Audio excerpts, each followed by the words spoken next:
28 mars, je vais participer pour la 5e fois au marathon des vins de la côte chalonnaise. Donc je profite d'un petit moment passé dans les hauteurs de Briançon pour faire une petite vidéo qui va vous parler un petit peu de tout ça.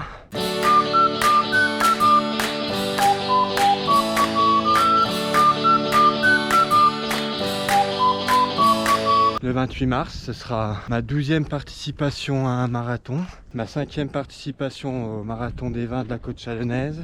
C'est mon marathon de cœur. C'est là que j'ai couru mon premier marathon pour la première édition du marathon des vins de la côte chalonnaise. C'était particulièrement important pour moi en 2017 de courir ce marathon au mois d'avril, un petit mois juste avant le décès de mon papa qui est parti après une longue maladie. Donc j'ai pu lui présenter ma médaille de marathonien quelques temps avant son décès. Pour moi, c'est quelque chose d'important.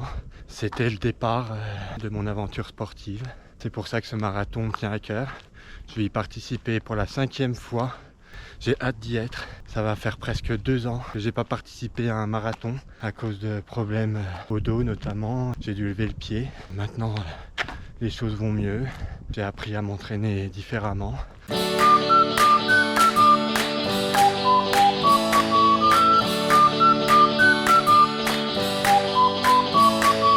C'est un marathon festif, donc il y a vraiment une superbe ambiance tout le long du parcours. Je recommande pour ceux qui courent des marathons ou ceux qui ont le projet de le faire. C'est vraiment une belle expérience. Il y a beaucoup de ravitaillement avec des dégustations des vins locaux justement, des côtes chalonnaises, des produits locaux, des gougères, du jambon persillé, des choses bien de chez nous. Spécialité locale de la Bourgogne. Les gens viennent déguisés, il y a des fanfares, il y a des groupes de musique tout le long, c'est vraiment très animé.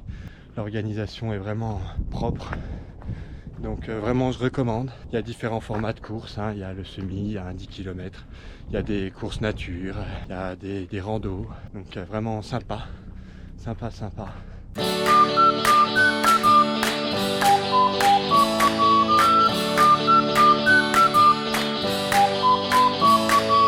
Cinquième participation pour moi personnellement. Première en 2017 pour mon premier marathon. Une belle expérience. J'avais pas d'objectif chronométrique, c'était mon premier. L'objectif c'était de le terminer uniquement, ce que j'ai réalisé. Sans trop de mal finalement, j'ai trouvé que ça avait été. J'avais pas été trop dans le dur. Bon, forcément, 42 km, j'avais les jambes lourdes à la fin. Mais étonnamment, ça s'était plutôt bien passé. J'avais dû mettre aux alentours de 3h30, il me semble.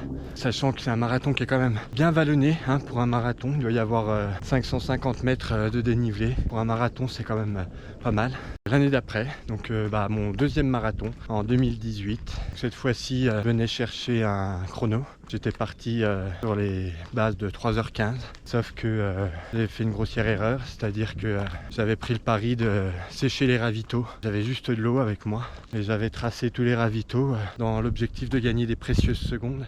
Une grossière erreur puisque les quelques secondes que je gagnais sur les ravitaillements où je m'arrêtais pas, finalement je les ai perdus en minutes à la fin de la course parce que j'étais clairement dans le rouge, j'avais plus de jus, plus d'énergie, j'avais absolument rien mangé, pas de sucre et du coup j'étais clairement en hypoglycémie à la fin, j'étais livide. J'ai cru que j'allais m'écrouler à tout moment, mais finalement je suis arrivé au bout. J'avais mis 3h20, donc j'étais quand même satisfait parce que j'avais amélioré quand même mon chrono d'une dizaine de minutes par rapport à l'année passée. C'était quand même une belle réussite, puis voilà, une expérience. J'en ai tiré quand même des enseignements.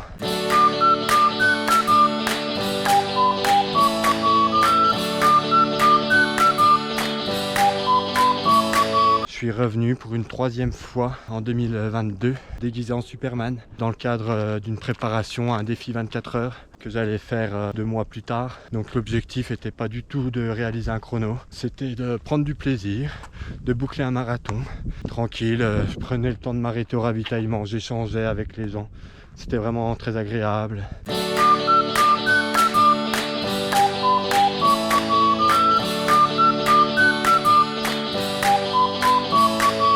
Et enfin, la 4e participation au marathon des vins de la côte chalonnaise en 2023. Je préparais un défi 2 mois plus tard aussi, Lyon par la Saône.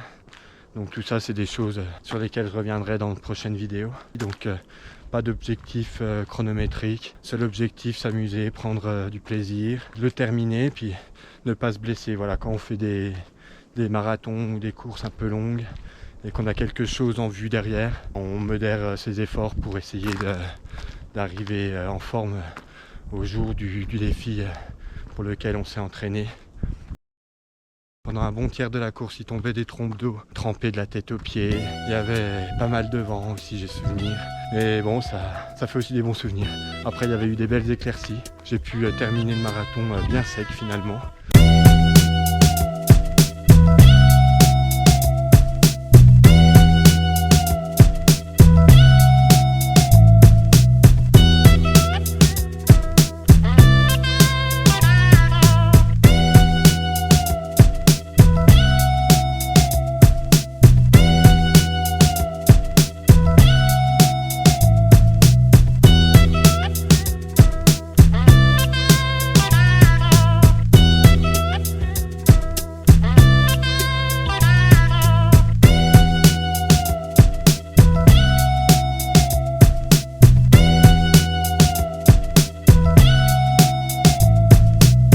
Allez, à bientôt et soyez forts, croyez en vous.